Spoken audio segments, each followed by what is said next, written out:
Assalamualaikum dan salam sejahtera. Kami hari ini akan membentangkan tentang falsafah dalam kehidupan. Saya Nur Fatin Akilah. Saya Era Nazira binti Gerardo. Saya Siti Fatimah Azira binti Salihi. Saya Samantha Kimel Joseph. Kami daripada kumpulan HM2413P1. Kita akan melihat kepada pengenalan falsafah dalam kehidupan, iaitu maksud falsafah, aliran dan pendekatan falsafah, aliran ilmu falsafah dan maksud falsafah dalam Islam. Saya Nur Fatin Akilah akan membentangkan maksud falsafah. Maksud falsafah. Falsafah perkataan asal daripada Yunani bermaksud cinta kepada hikmah. Falsafah adalah usaha pemikiran yang teliti. Tujuannya adalah untuk mendapatkan kebenaran. Falsafah juga adalah penerokaan subjek atau objek untuk menemui makna yang benar dan paling tepat. Ia merujuk kepada bahasa jiwa. Ia adalah untuk mencapai tujuan kebenaran, seseorang mesti memperhatikan bahasa ini. Pengenalan ilmu falsafah. Falsafah merujuk kepada orang yang mencintai kebijaksanaan, yang mengandungi semua jenis pengetahuan dan pencerahan, dan tujuannya adalah untuk menjadikan dirinya mempunyai makna yang jelas. Dari pengertian ontologi di atas, ia mempunyai dua perkara telah menarik perhatian orang. Perkataan ini telah didefinisikan sebagai masdar oleh masdar, iaitu merupakan kata masa depan yang diserap dalam bahasa Arab. Dari segi terminologi, falsafah merujuk kepada pengetahuan berdasarkan makna sebenar perkara sehingga makna dan tujuannya jelas. Definisi falsafah menurut ahli falsafah. Ahli falsafah bermaksud orang yang mencintai kebijaksanaan. Kata cinta melibatkan kesungguhan, perasaan mendalam, dalaman jiwa dan hubungan badan. Ia juga melibatkan tindakan tegas pada objek yang disayangi. Secara tradisinya, istilah falsafah merujuk kepada subjek atau matriks semua pengetahuan. Dalam pengertian ini, falsafah berkait rapat dengan agama, matematik, sains semula jadi, pendidikan dan politik. Pengertian umum falsafah. Falsafah dapat didefinisikan sebagai usaha untuk memperoleh kebenaran dan keyakinan diri melalui kecerdasan dan kebijaksanaan mencintai orang lain, sehingga berusaha untuk mencintai, mencari, belajar dan bertindak balas terhadap sesuatu. Sejarah juga membuktikan bahawa falsafah ini sebenarnya lahir sebelum tamadun barat. Hanya mereka yang menggunakan banyak idea ini dan mengubahnya mengikut falsafah barat menjadikan falsafah mereka lebih dominan dalam penyelidikan sejarah. Isu falsafah selalu digambarkan sebagai isu yang sangat kompleks yang memerlukan pemikiran yang serius. Sekiranya masalah itu tidak dapat diselesaikan dengan kaedah pemerhatian atau saintifik, maka masalahnya akan menjadi masalah falsafah. Saya, Era Nazira binti Gerardo, akan membincangkan tentang aliran dan pendekatan ilmu falsafah. Pertama sekali akan membincangkan falsafah etika dan kehidupan. Apakah etika? Etika merupakan teori yang berkaitan dengan tindakan, hujah dan tujuan mengarah kepada makna sesuatu tindakan. Etika adalah bukan yang bersangkutan dengan fakta atau fizikal manusia, tetapi merupakan suatu falsafah moral yang mengambil kira tindakan atau tingkah laku manusia. Etika juga merupakan satu disiplin ilmu yang mengkaji tentang moral, prinsip moral, kaedah moral, dan tindakan serta kelakuan manusia yang betul. Perkataan etika dipetik daripada perkataan ethics yang diambil daripada perkataan ethos yang membawa maksud, sikap dan adat menentukan tingkah laku sesuatu golongan.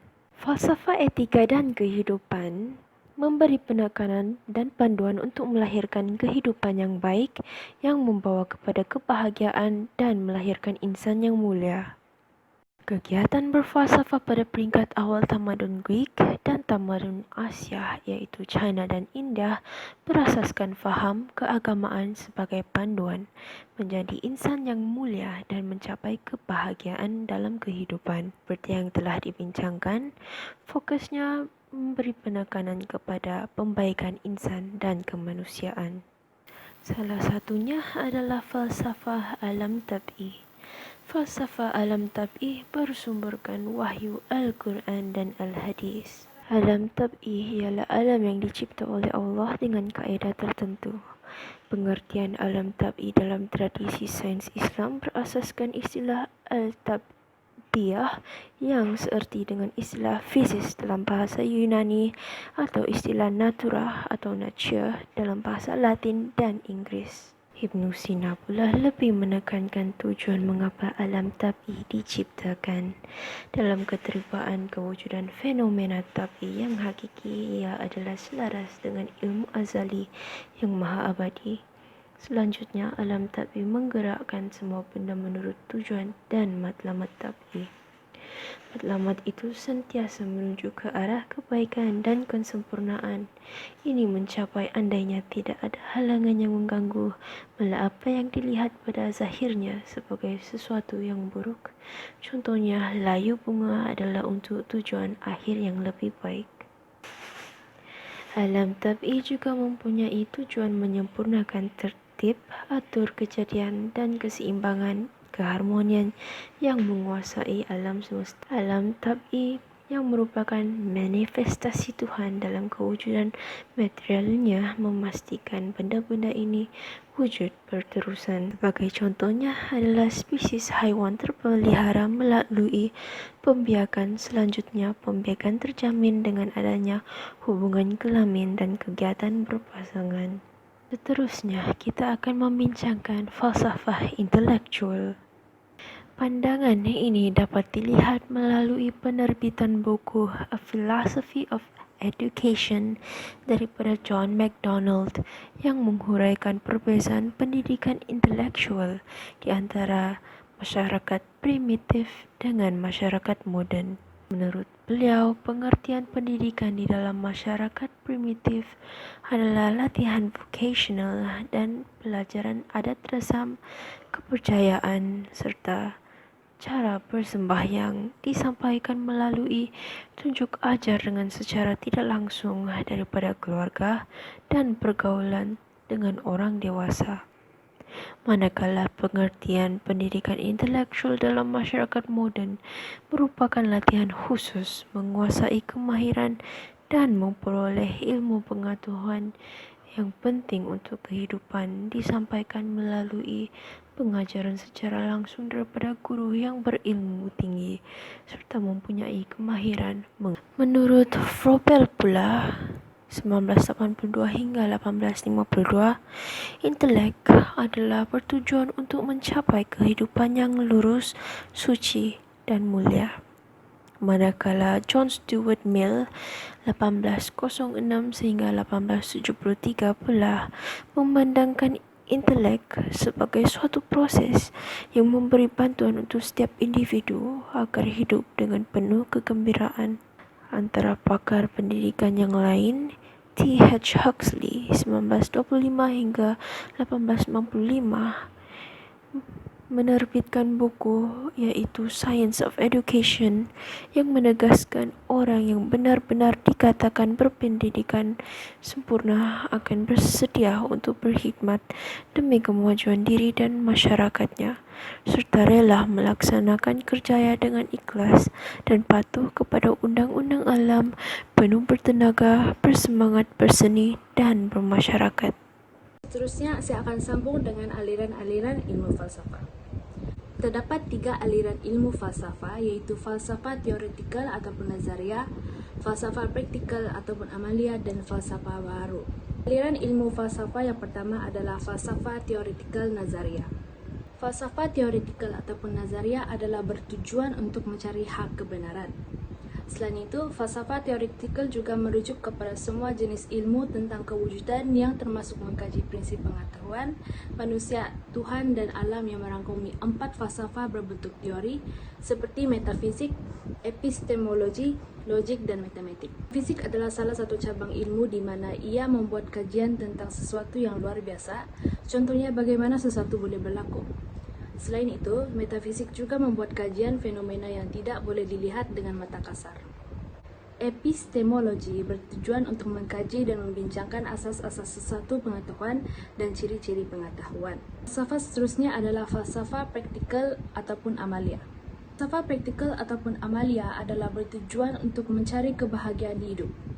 Falsafah praktikal merujuk kepada aktiviti menghayati ilmu-ilmu tentang manusia, Tuhan, dan alam dalam segenap lapangan kehidupan manusia. Falsafah ini lebih bersifat aplikasi sepertinya falsafah politik, falsafah ekonomi, dan falsafah sosial. Seterusnya, falsafah baharu. Aliran-aliran baharu dalam falsafah adalah termasuk falsafah teknologi, falsafah alam sekitar, dan falsafah timur. Falsafah teknologi muncul disebabkan perkembangan teknologi pada masa kini yang memberi impak dalam kehidupan manusia pada zaman ini. Falsafah ini juga lebih merujuk kepada apakah kesan teknologi ini boleh mengancam kehidupan manusia seperti penciptaan senjata nuklear dan sebagainya. Falsafah alam sekitar ini merujuk kepada alam sekitar dan mengkaji tentang bagaimana manusia menggunakan kebijaksanaan mereka untuk berhubung dengan alam sekitar. Contohnya, apakah punca, proses atau asal-usul tentang sesuatu elemen dalam alam sekitar. Seterusnya, falsafah timur adalah berdasarkan falsafah Cina dan falsafah India. Terdapat beberapa prinsip bagi falsafah ini, yaitu sikap seorang terhadap kehidupan merupakan penentu kebahagiaan yang ingin dicapai oleh individu.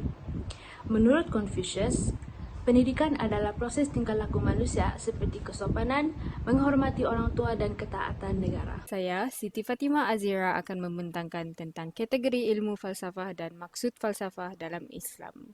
Ilmu dan falsafah dapat dibagikan kepada 3 kategori, yaitu ontologi, epistemologi, dan aksiologi. Ontologi ialah ilmu al-wujud yang bermaksud teori kewujudan, yaitu bidang kajian falsafah yang merangkumi isu seperti metafisik, kosmologi, matematik, dan ilmu kemanusiaan. Epistemologi ialah teori ilmu yang berkaitan dengan kajian berkenaan asas, matlamat, sumber, dan ciri-ciri ilmu pengetahuan. Aksiologi adalah teori nilai yang terbagi kepada 3, yaitu logik, di mana falsafah ini membahaskan pendapat benar atau salah. Etika adalah perbahasan tentang tingkah laku benar atau salah. Estetika pula adalah perbahasan tentang nilai kecantikan, keindahan, dan kesenian. Falsafah Islam dapat didefinisikan dalam pelbagai cara, tetapi tinjauan yang dilakukan di sini mewakili gaya falsafah yang diterbitkan dalam kerangka budaya Islam. Tafsiran ini tidak bermaksud bahwa ia harus melibatkan masalah agama dan juga tidak dikeluarkan secara khusus oleh orang Islam. Mencuba menggabungkan agama dan falsafah adalah sukar kerana tidak ada prasyarat yang jelas. Ahli falsafah pada umumnya percaya bahwa orang harus menerima kemungkinan kebenaran dari sumber manapun dan mengikuti perbahasan sehingga akhir. Di satu pihak, agama klasik mempunyai sepasang prinsip agama yang merupakan fakta yang tidak dapat dipersoalkan. Dengan mempertimbangkan tujuan dan sudut pandang yang berbeza, beberapa orang berpendapat bahawa mereka tidak boleh menjadi ahli falsafah dan pendukung Islam sejati pada masa yang sama. Islam dianggap sebagai agama yang didedahkan oleh penyokong Islam. Menurut pandangan ini, semua percubaan sintesis akhirnya gagal. Tidak ada definisi yang diterima umum mengenai apa itu falsafah Islam, dan istilah itu akan digunakan di sini untuk menunjukkan jenis falsafah yang timbul dalam budaya Islam. Terdapat beberapa asas utama falsafah Islam. Falsafah peripatetik mengikuti tradisi Yunani secara meluas, sementara tasawuf menggunakan prinsip pengetahuan mistik sebagai idea utamanya. Ada yang berpendapat bahawa falsafah Islam tidak pernah kehilangan tumpuannya terhadap Al-Quran dan teks-teks Muslim penting lainnya, dan sepanjang sejarahnya telah berusaha untuk memahami intipati realiti dari kitab suci dan dunia yang diciptakan. Penurunan falsafah peripatetik di dunia Islam tidak bermaksud penurunan falsafah seperti itu yang terus berkembang dan berkembang dalam bentuk lain. Walaupun kadang-kadang dikatakan bahawa falsafah bukanlah kegiatan yang tepat bagi umat Islam kerana mereka sudah memiliki panduan yang tepat untuk bertindak dan berilmu dalam Al-Quran. Ada alasan yang baik untuk berfikir bahwa falsafah Islam secara intrinsik tidak dapat ditolak atas dasar agama. Persoalan tentang metafizik menguasai sebagian besar daripada kandungan ayat-ayat Al-Quran. Daripada perbincangan mengenai akidah, tauhid, merangkumi perbahasan mengenai hakikat ketuhanan, sehinggalah ke perkara gaibiyat, sahimiyat, dan lain-lain. Huraian persoalan metafizik yang terkandung dalam Al-Quran ini telah membezakan falsafah metafizik Islam dengan maksud metafizik menurut pandangan pihak lain, terutamanya Yunani dan Barat. Kosmologi adalah perbahasan berkaitan dengan hakikat kejadian makhluk ciptaan Allah. Al-Quran merupakan ayat-ayat Tuhan bersifat al-makruh, yaitu ayat-ayat yang dibaca manakala segala kejadian alam yang terbentang ini merupakan ayat-ayat Tuhan yang bersifat al-mahfuh, yaitu alam yang terbuka. Dari epistemologi pula, Al-Quran merupakan sumber ilmu yang tertinggi yang menjadi rujukan orang-orang beriman. Manakala matlamat ilmu dalam Islam adalah untuk mencari ilmu kebenaran hakiki, mendekatkan diri kepada Allah dan untuk mendapatkan keredaan Allah. Logik berasal daripada bahasa Yunani yaitu logos, yang membawa maksud perkataan yang benar atau fikiran yang benar. Mantik pula berasal dari perkataan nutq yang bermaksud berkata atau bercakap. Tokoh falsafah Muslim telah menyesuaikan istilah logik dan mantik kerana ia merujuk kepada lafaz-lafaz dan percakapan yang membimbing rasional dan peranannya ke arah mencari kesimpulan yang betul serta melindunginya daripada kesalahan berfikir. Etika adalah ilmu yang membincangkan tentang apa yang sepatutnya dilakukan oleh seorang manusia. Etika adalah seperti garis panduan ke arah mengenali perkara yang baik dan yang buruk. Etika juga sering kali disebut sebagai falsafah praktis atau falsafah moral. Estetika pula merupakan ilmu yang membahaskan tentang falsafah seni.